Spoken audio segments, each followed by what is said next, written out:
So here we go. Exactly. Hi, everybody. My name is Kathleen. I am very, very happy to do this introduction to customer validation with you guys today. I'm just looking on the live chat a bit in between. We will have a Q&A at the end, of course, where you can ask questions, something you didn't understand, or comment on anything, give feedback, of course. And I hope I can give you some valuable input in those crazy times. I hope you're all safely at home. I'm here in Berlin in my partner's apartment, so I'm very excited to do this session for you guys. I am a innovation manager, and I've also worked or have been an entrepreneur in the past. I've done lots of startup community work around Europe and Germany. I've also been an entrepreneur in residence in Tirana in Albania for a month in 2017, in the fall of 2017.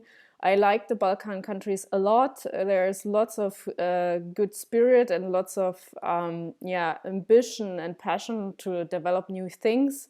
And I hope I can give you guys a few insights which will help you in those current times, but also in the future, to work on your own projects, your own companies, and develop startups and get something going. So yeah, let's start. US, he says that the rule number one is there are no facts inside your building, so get outside.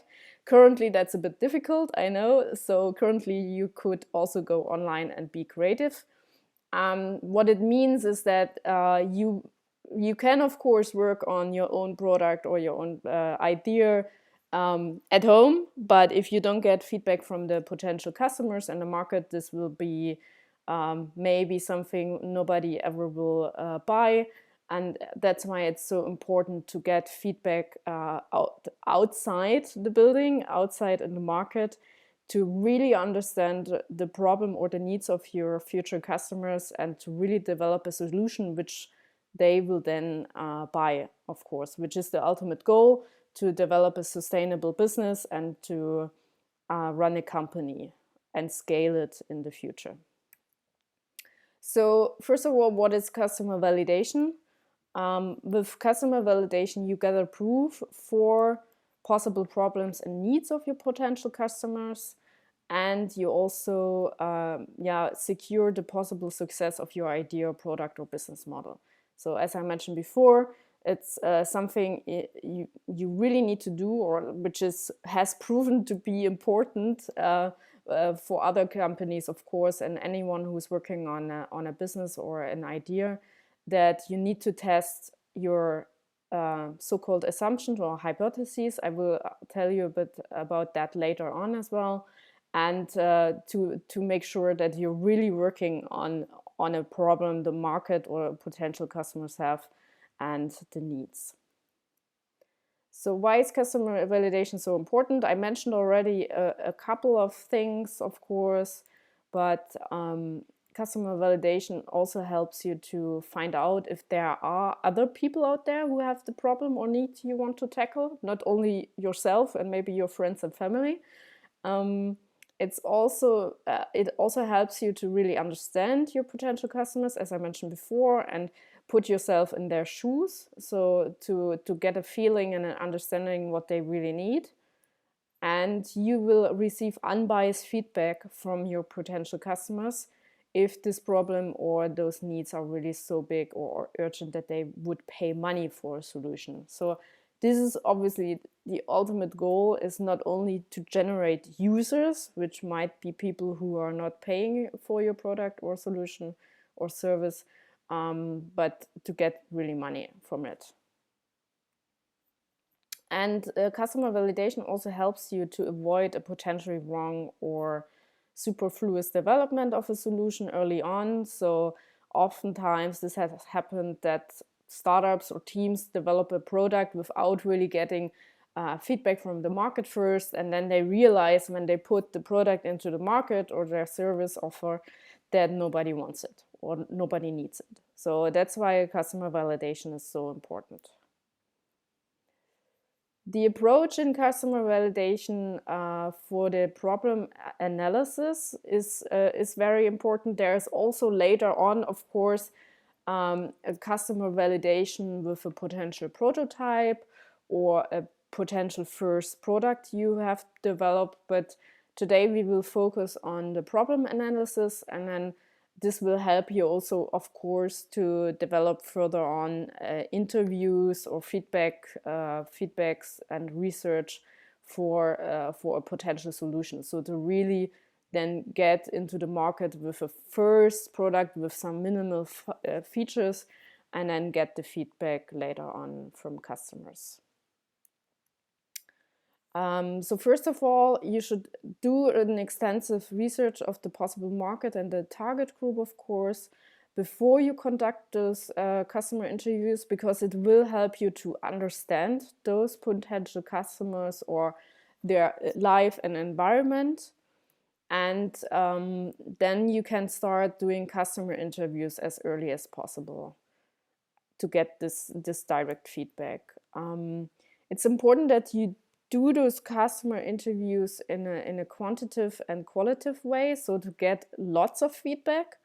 I would say at least 100 interviews if you work on an idea, to really get a feeling if you're on the right path, potentially even more.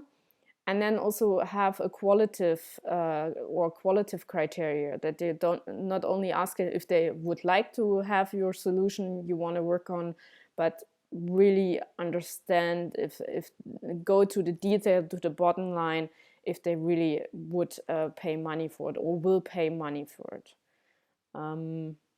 So that the ultimate goal in those customer interviews is, of course, to generate valid results, to understand the customers, and then use that feedback to further develop your product, or maybe change the product in a way that it matches the problems your customers have, or the needs they have. Ideally, you should conduct those customer interviews in person. I know at the moment that's not possible, or usually not possible.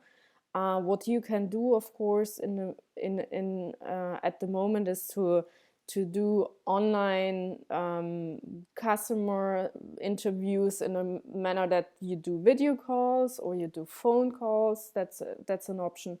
Or on the other hand, you could also send out research forms, for example, in Google Forms, to get a first knowledge about your potential target group. But the best way, of course, is, and I hope this will be you will be able to do that in the next couple of weeks again, is to do that in person.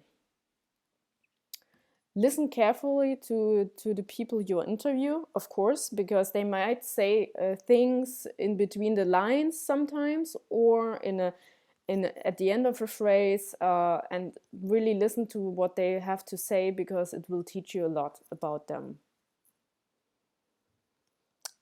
Also important, when you are in the stage of the problem analysis at the beginning, when you think about how should your product look like and how should your potential solution look like, do not directly show it to them, because you should ask the questions first to understand their problems and needs, and not only ask them, okay, there is this potential solution, maybe only just describing it, and then they will always say, yes, I would use it, because that's the way humans function, and obviously they want to be nice to you, and the potential solution should not interfere with your questions about the problems and the needs.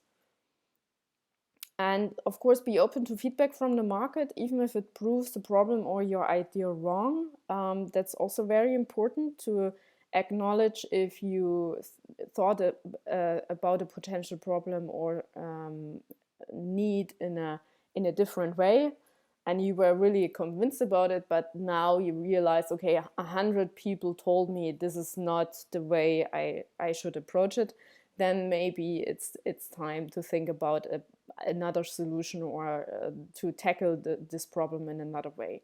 Because then hopefully you will also realize what problems those customers have in the area you're working on, and this might or hopefully gives you also new ideas about other products or other offers you can develop. So I mentioned that before, but it is really important that you realize that your product development depends on the feedback from the market, so the people you want to target, your target groups. We also call that build, measure, learn cycle in the startup world. It's basically what you see here on the screen.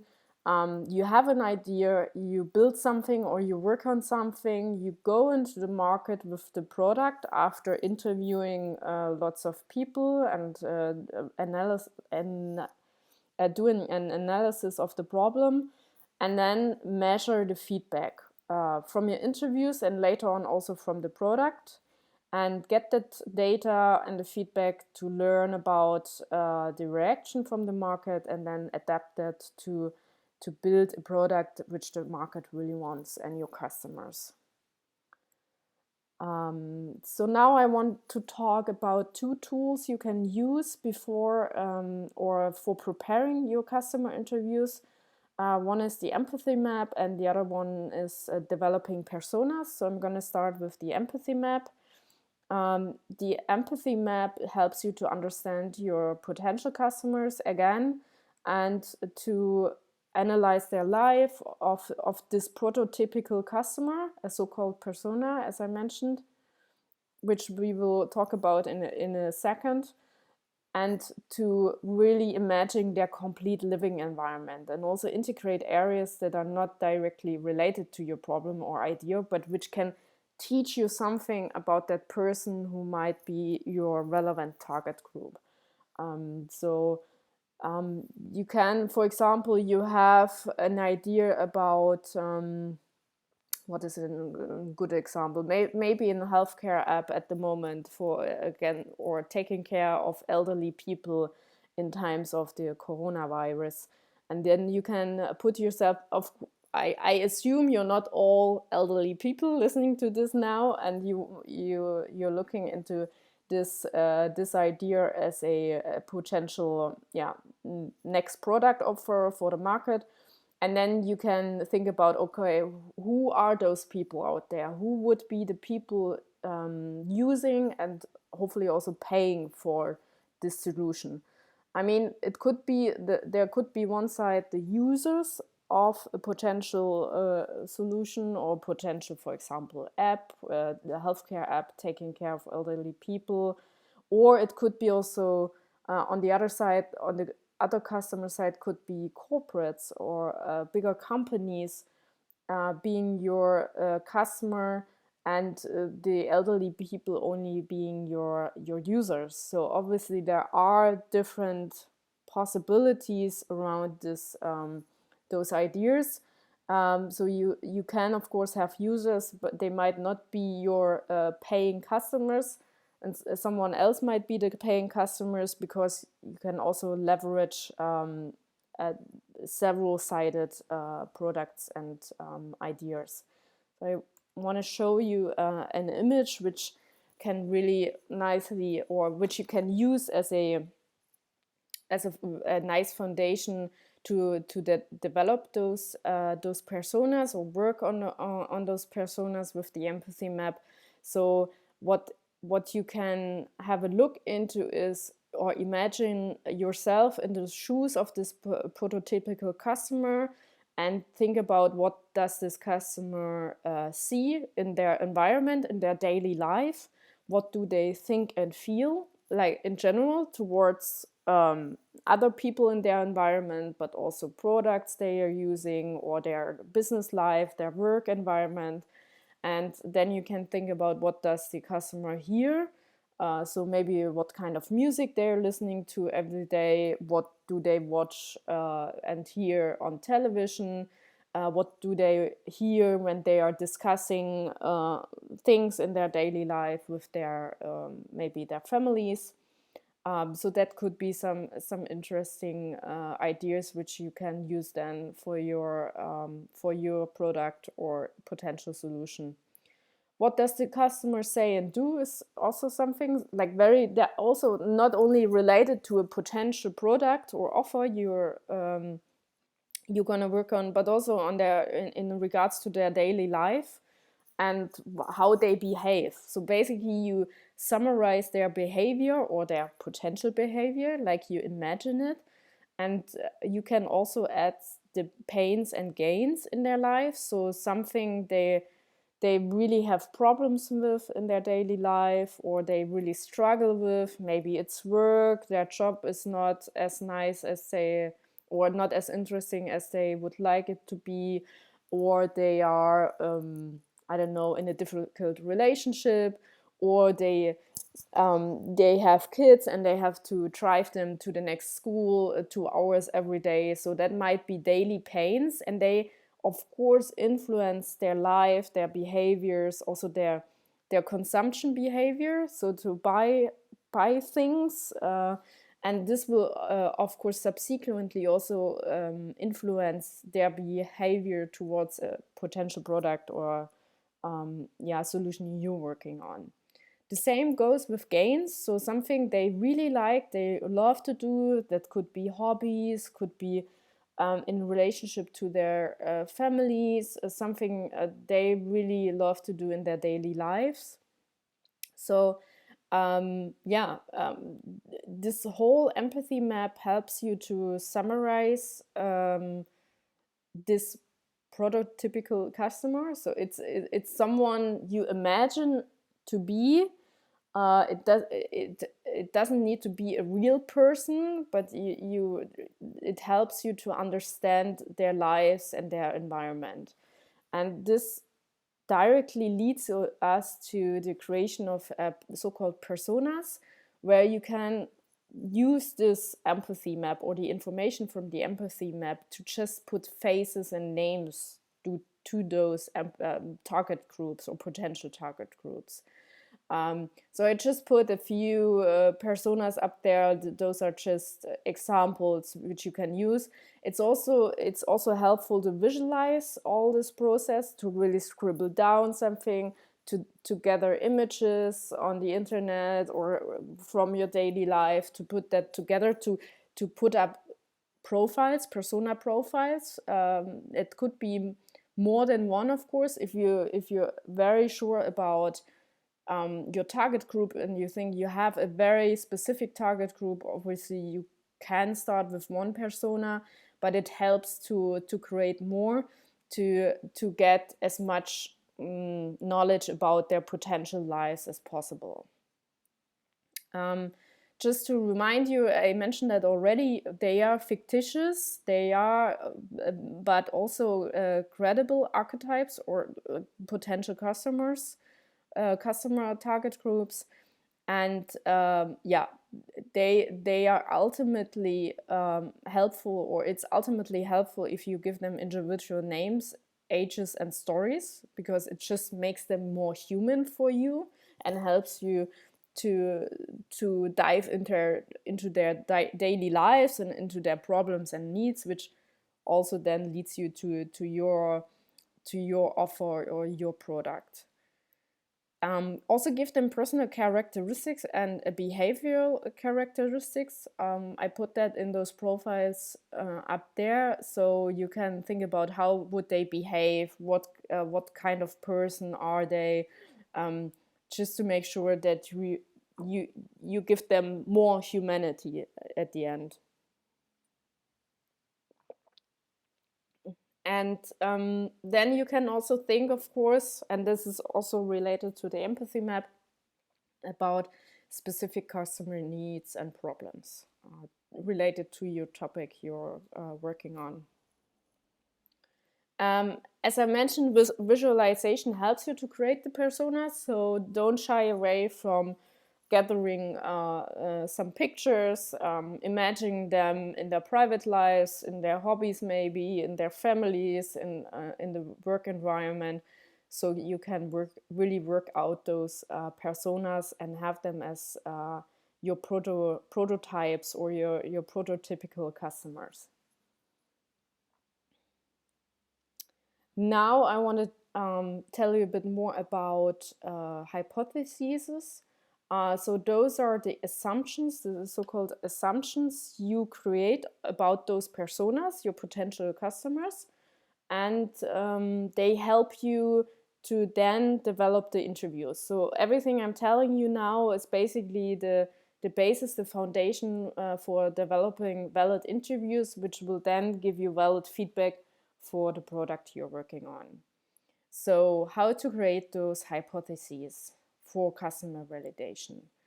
They are important so that you can understand the possible problems and needs of your potential customers. I mean, I'm repeating what I've said before, I know, but I think that's very important. It's just very important, and it has gone wrong so many times that it's always good to repeat more often. And another name for hypotheses is assumptions in English. So this might also be used as a synonym when you read something online about the whole customer validation process. This might be another word for it. You can create hypotheses on the basis of the personas, I mentioned that already, and then validate or prove them wrong through the customer interviews. That's why we are talking about these. You can work with negative and positive hypotheses. I'm going to show you templates in a second. So to make sure that something might happen in the life of a potential customers, or it might not, so that they will buy your product or take or use your service or offer at the end. So the following are templates which you can use for hypotheses. It's basically just examples. Of course, you can also use other templates. It's just to help you to get into the whole development of hypotheses, because the more often you do that, of course, the better you get in creating those hypotheses. And then also, just writing down what are your assumption about a potential customer in regards to your product or idea. So you could say, I believe that persona, this elderly lady of 80 years, when we go back to the healthcare solution, maybe has the following problems. She can't go outside, or she is maybe afraid to go outside because she is in the risk group. So that could be an assumption. The assumption could also be, I believe that this elderly lady has the following problem, that she can't go shopping anymore because nobody is allowed in the streets. So that could be one example. There is another example, could be persona, this elderly lady currently solves her problem of not being able to go to the supermarket through her family. So her family goes shopping for her. This might be a good solution. Maybe it's also a problem for the family because they live further away and it's a big hassle for them to get there to do the shopping for her. So that's another assumption which you could use. Another template for the hypothesis is the problem of this elderly lady is so big or urgent that she would be willing to maybe pay a fee for a possible solution to get everything from the supermarket without the help of the family. So that's just, of course, an assumption. In Germany, it's actually currently a quite big problem because lots of elderly people don't live with their families nearby, and they might be afraid to go to the supermarket, or people want them to prevent to go to the supermarket because they might be in the risk group. So now there are actually efforts and communities or people from the neighborhoods who are going to the supermarkets for those elderly people. So that's just actually a current example of something which is happening. So people help each other, but there might be also something in there for a potential future product or solution. Also, after we go back to normality, because elderly people might not be able to go to the supermarket very often because they in terms of health they're not super well and they would need some help. So that could be, of course, a potential problem or a need someone can work on or solve this. It's important that you only put one aspect or perspective in one hypothesis, because this is exactly what you need for the interviews in the following. Because otherwise you get muddled up and it will get very complex for you to prove or to develop those interviews which will help you to validate or prove those hypotheses wrong. So just use one hypothesis per sentence or per aspect or what you want to prove, and then write the next one down in a different sentence, basically, or get it in a different framework. So now that's the customer interviews I want to talk about now. Those are the ones which are actually the core of the customer validation, is to get the feedback from the market and your potential customers. So I want to give you a few tips for customer interviews, how to conduct them. In general, you have to be aware that people try to be nice and will design their answers to do you a favor, usually, especially if it's friends or family. I've put that underneath. So you should be always very careful if you interview friends and family, because they will try to give you the answers they expect you that you want to hear. So they want to be nice and they might lie to you, even if they don't realize it.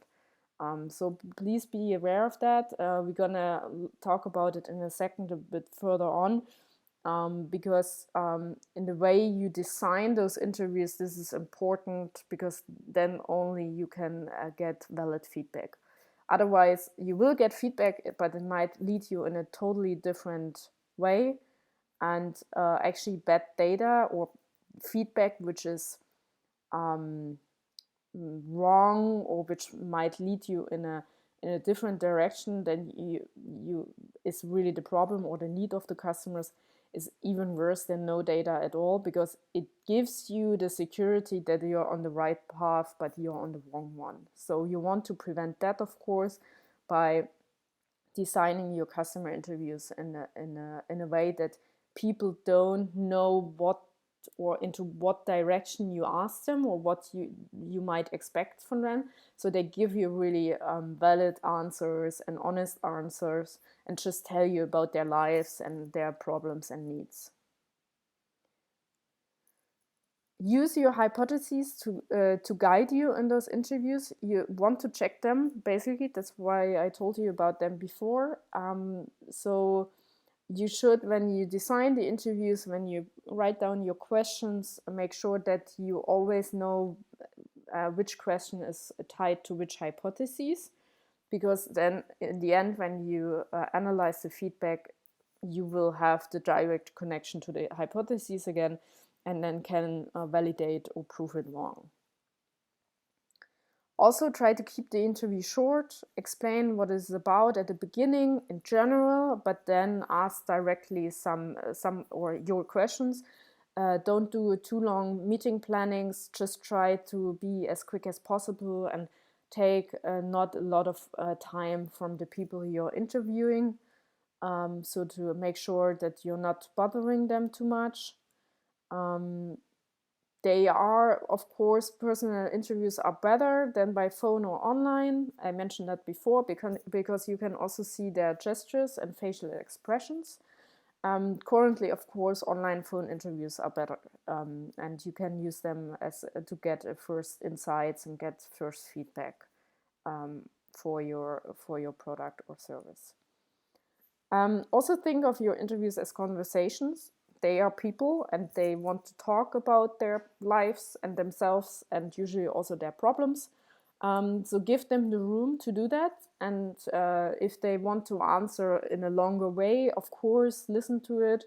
And also, if they mention something which seems interesting to you, don't shy away from following up on it, even if maybe it's a different path from what you expected to have on the interview questions. So basically, you can always divert from your original plan in the interviews, of course, and then come back to your questions later on. But if you think there's something which is super interesting in there, then just go for it and ask further details about something they might mention in a side phrase or sentence.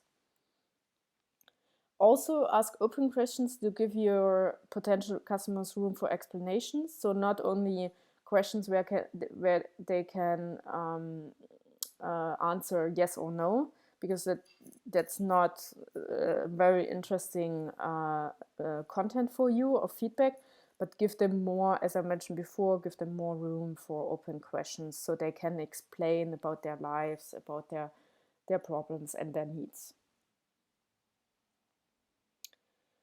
Also, do not ask directly about a possible solution. I also mentioned that before, because they will always tell you, yeah, that's super nice and I will use it and I will pay money for it. It doesn't really help you, especially at the beginning when you start to work on a product or service. It doesn't really help you to give them also or explaining already your potential solution, because it's just it's still some like a very complex or abstract solution. They don't have it in their hands and they can't see it, so they will always say, yeah, that's nice, or they might understand it in a different way, and then you get the feedback which is totally wrong or gives you a different direction from what you need in your feedback or what you expected. So that is something which is also important.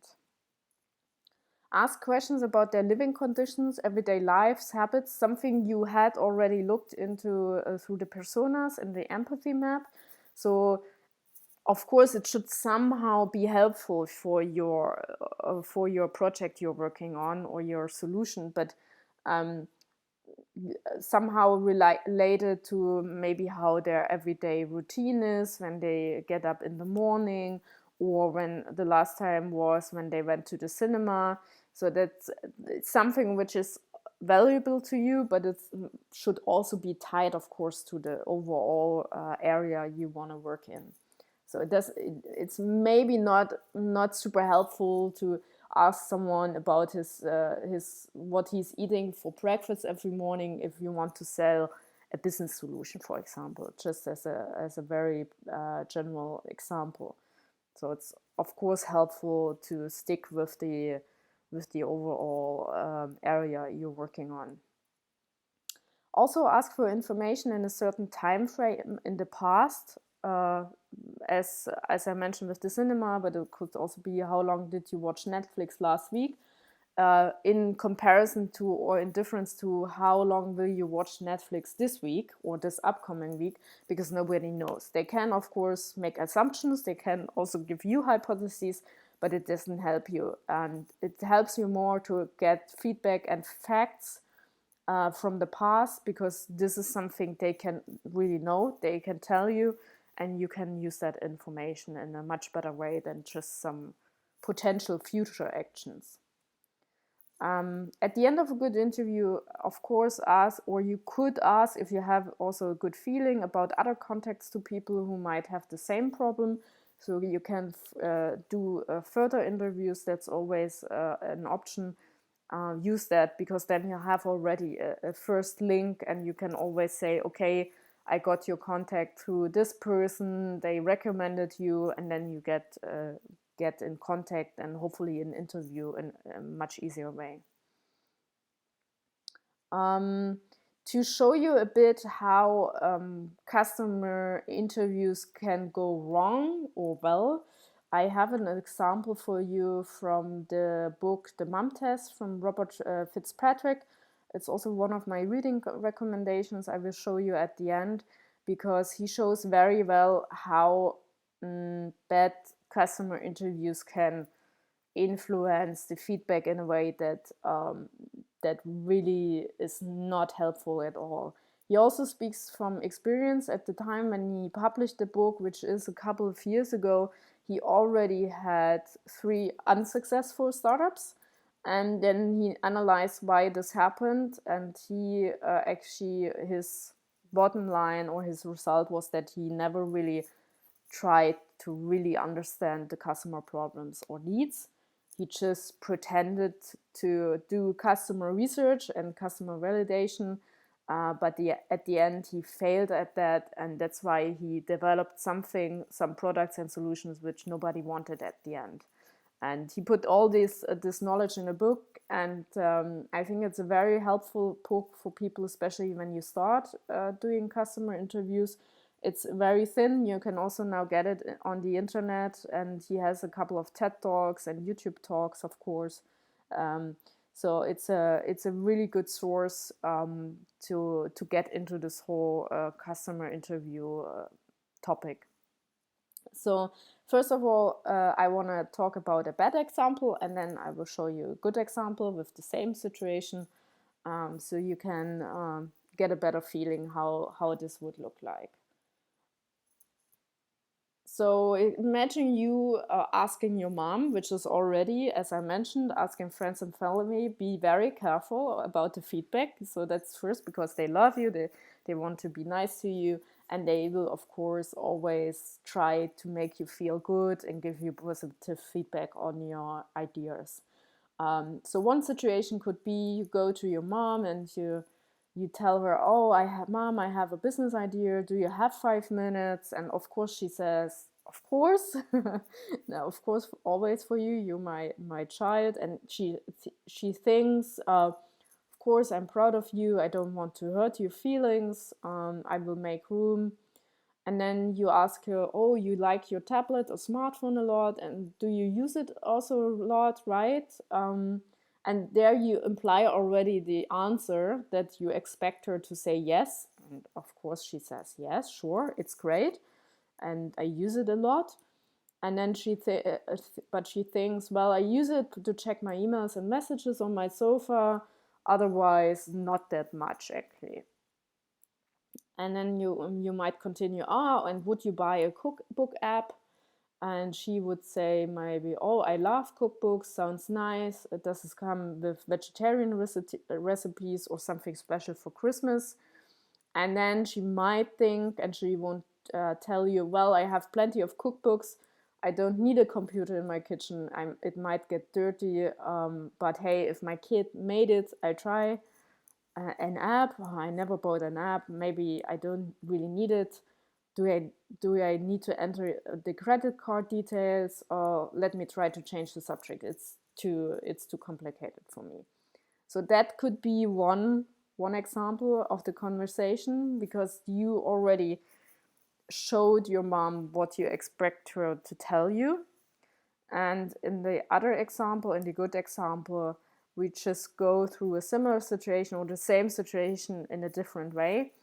Because you could ask, oh, Mom, when did you use your tablet smartphone the last time? So you ask a question for the past, some behavior in the past.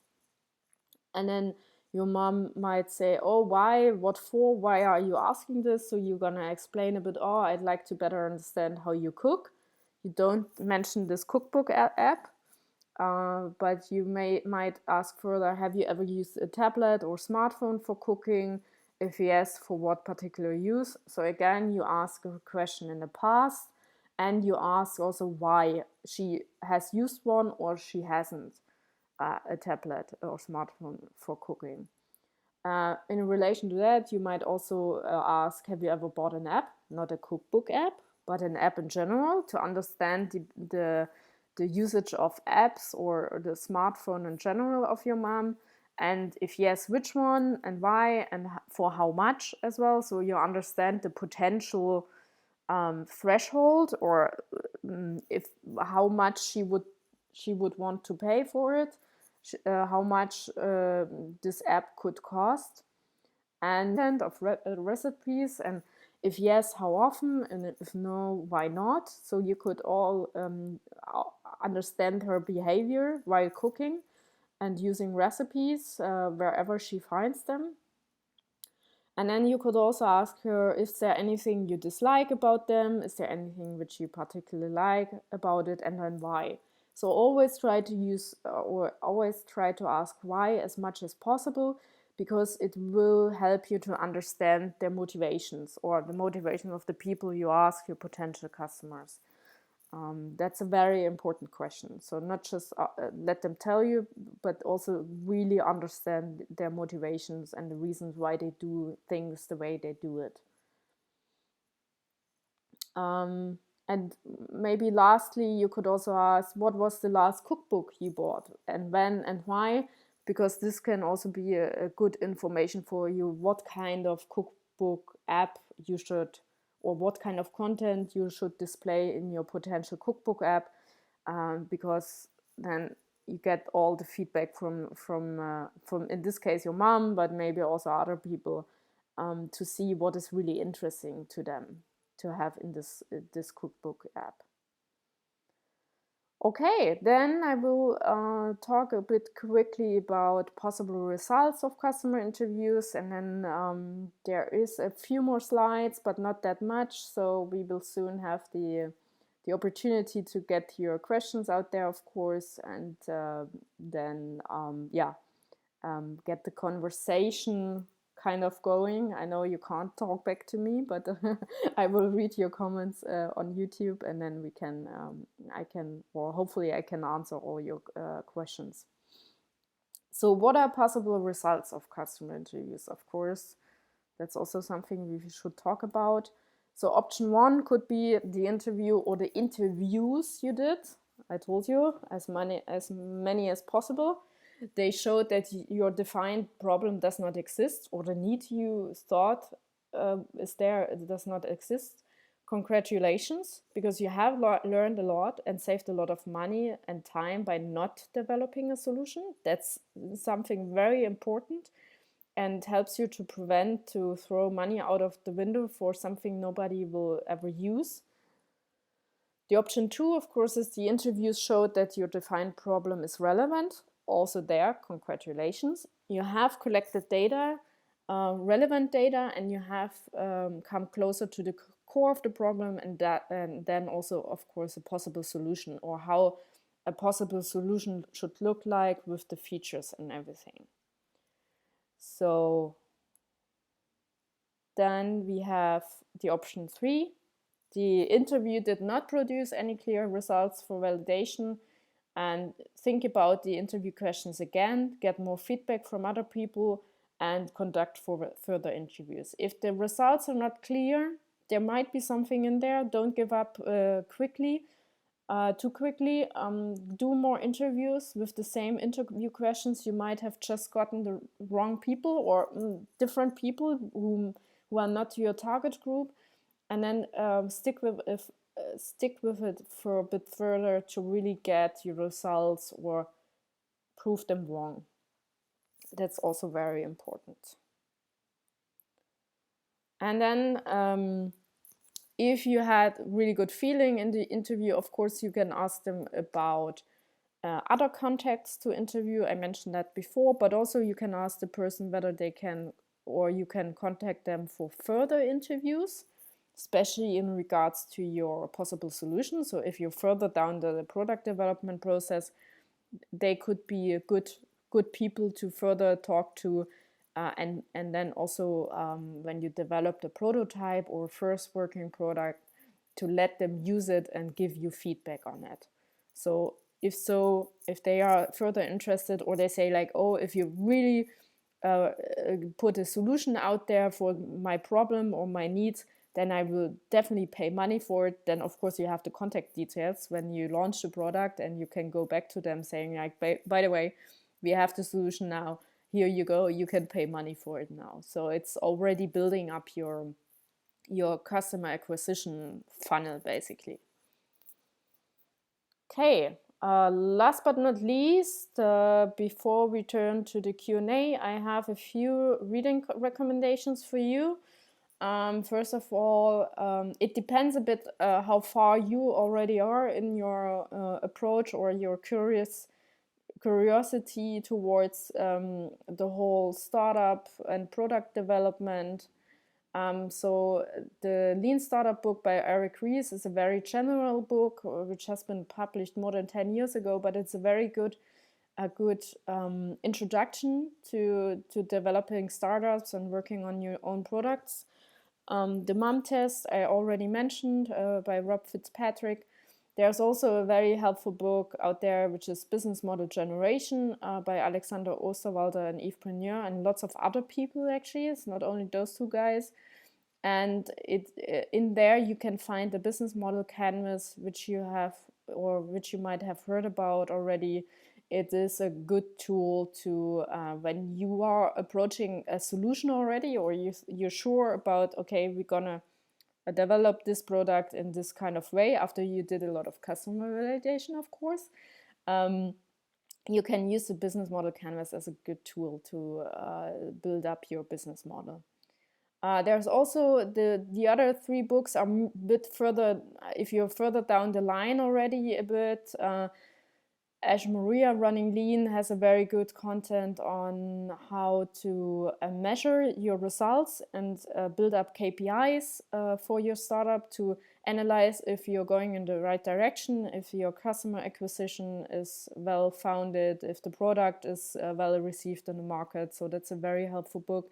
There's also Startup Owner Manual by Steve Blank. It's a similar thing. It's very thick, also very helpful with lots of content and examples to see what it means or what you need to be successful, what you need to do to be successful with your startup or product.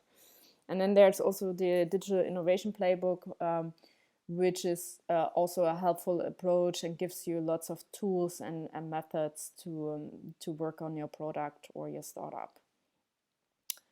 Okay, so that's it for now for the input. I'm just gonna turn back and show you now the Q&A. There you go. So we have the Q&A slide now. I'm gonna have a look into the YouTube chat now and see if you guys, I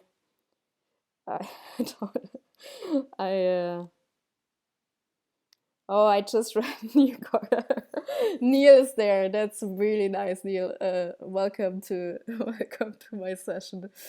I know you are elderly, so this solution I was talking about earlier with the healthcare app might apply to you.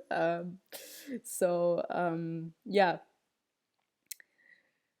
Now is the time to ask questions, exactly. So Ivana has one. Thanks so much for the insights. You're very welcome. I'm happy if I can give you input which is helpful for you, of course. Okay, can you please touch on how to form buyer personas for businesses, basically if your product is B2B? It's a similar approach. Of course, you have... in B2B, you have two sides of the persona, basically. There is one side is what kind of companies you want to target. That's more market research. And then also competition, what kind of other companies are out there. And then the people who make the decision to buy something in a B2B environment. So what kind of level they should be in a company, what kind of power they should have, and what kind of persona is very similar, of course, more to the B2B environment. You maybe don't treat their private lives when you develop the personas and hypotheses that much. You can also use that or get that insights, but it's also a lot about their work environment, what kind of business they are doing, how they are doing business, what kind of leaders are they, how they interact with their customers, how they interact with their employees. So there is lots of information you can gather in terms of work environment, how they interact in the business life. But essentially, it's very similar to what I've been showing you for building up personas for private customers or B2C customers. I hope that's helpful.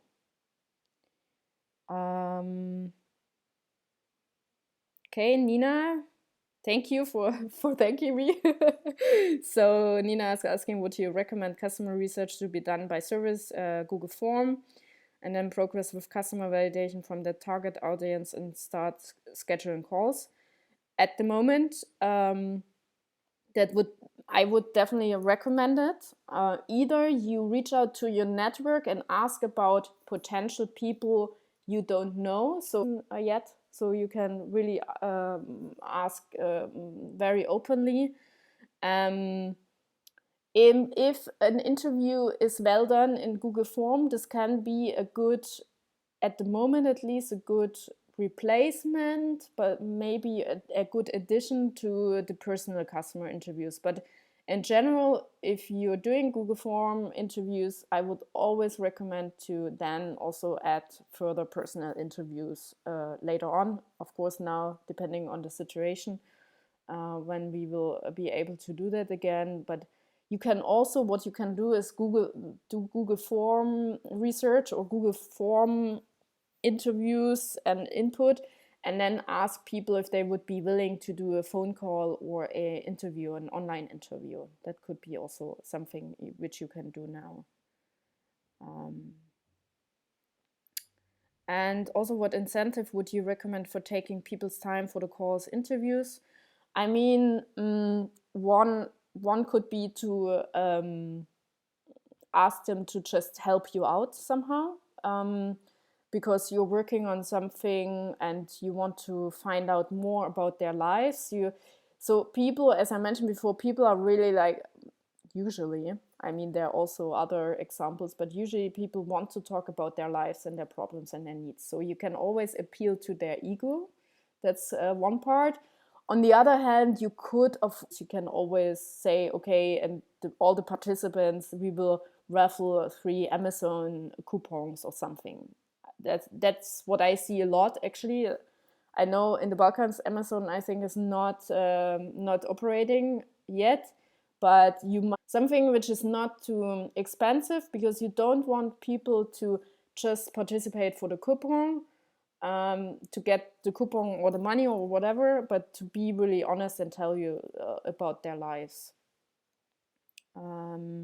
So Elena is asking, is it a good idea to ask general questions, companies that in future can be your current or maybe our partners, or is it better to present to them your product? And the question is about, okay, do you want to show your product to competitors to find out more if they are willing to partner, or if they feel threatened? It depends. I know that's not a satisfying answer to the question, but it might be one side. You can do lots of competition analysis or market research, of course, and then find out what they're struggling with maybe at the moment, and get to know them better. And then if you have the feeling that they will be a valid potential business partner, then you can, of course, and you trust them. It's also a question of personal trust. You can show them your product. In Germany, for example, it works very well with NDAs. So people it's, of course, it's just a paper which they sign to commit that they won't take the information and use it for their own business. But this might help because it's a threshold for people.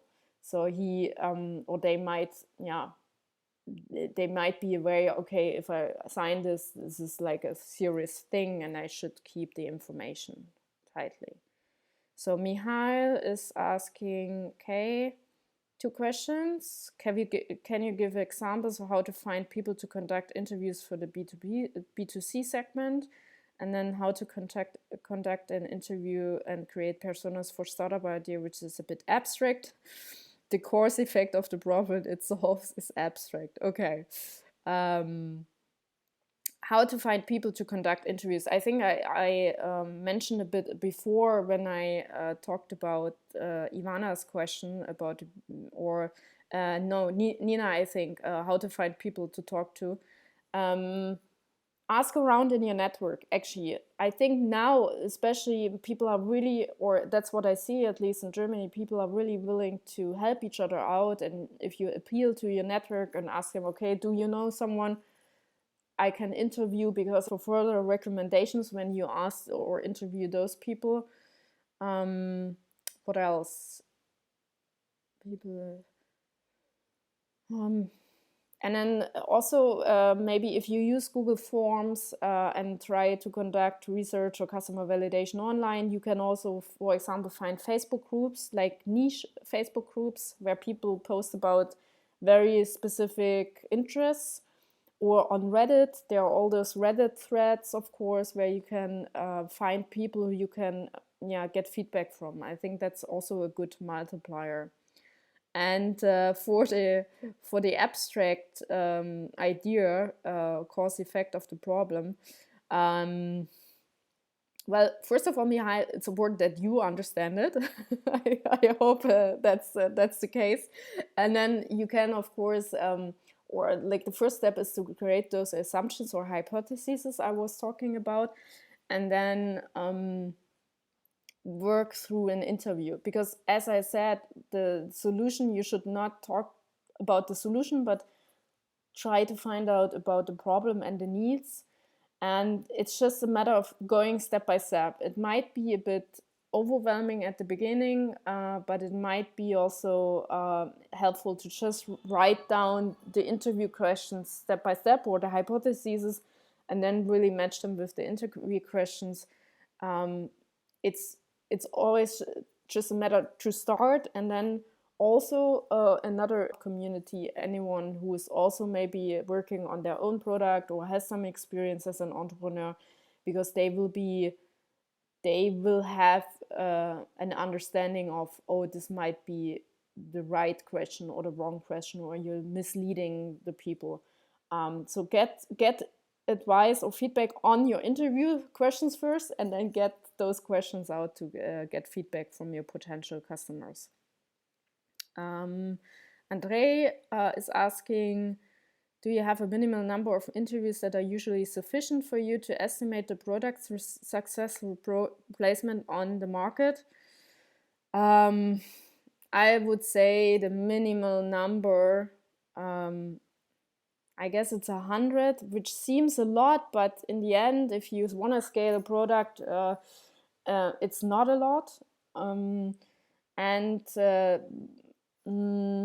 Maybe also the more expensive the product is, the more interviews you should lead to understand how you can really target getting. I mean, if you by the interview 75 have the same feedback all over the place, and you're like super certain about your problem you're gonna solve, then maybe it's not necessary to go further. But if you think, oh, by the 100th interview, oh, I'm not sure about it at all, I should maybe do a different interview, then move forward and do more interviews. It's difficult, because every product and every startup is different, every problem and every need is different, every customer target group is different. So there is no definite answer to that, unfortunately. I mean, that would be lovely if you had that, but like all of this, what I told you, is it's a matter of trial and error, basically. So you have to get out there, get the feedback from the market to be able to go further in your product development. So that's the thing, and it's a very I mean, it's an uncomfortable process. I know that it's uncomfortable to go out and ask people in interviews which and people you don't know, but that's actually the most valid or the most honest feedback you will get for the problem you are working on or you want to solve, because those people will tell you, if you do the interviews in a good way, they will tell you about the honest feedback, or they will help you. They will be very helpful in the feedback they are giving you. and this will be the whole comfort zone, going out of the comfort zone. It's really important for you to get this feedback, this important feedback. So I think we are done with the questions so far. Thank you for all the questions. I hope I could answer them in a good way. And now, last but not least, I hope Neil is still there, because there is next up on Brainster on this Thursday. There is another session coming, another webinar by my good friend Neil Cocker from Wales, Cardiff in Wales. And he will talk about his own business. He has also been an entrepreneur in residence in Tirana, I think, and then also in Skopje in 2018. And he will talk about his way building up the startup and getting the product right. And the webinar will be about a good idea isn't always a good business, ? And yeah. So Neil is just saying he's still there. So very, very happy to announce this session. I will be there, Neil, as well. I will listen to what you're going to tell us. I'm very excited about this session. Thank you, everyone, for listening, being so interactive in your questions and everything. Thank you for your thanking me. And I'm super happy that this was a useful session for you. Don't lose your hope in those crazy times, in those difficult times. I hope you still move forward with your products and your startups. All the best to you and everyone here. And then see you soon around in the Balkans, I hope. Thank you a lot. And yeah, stay safe and healthy. Bye.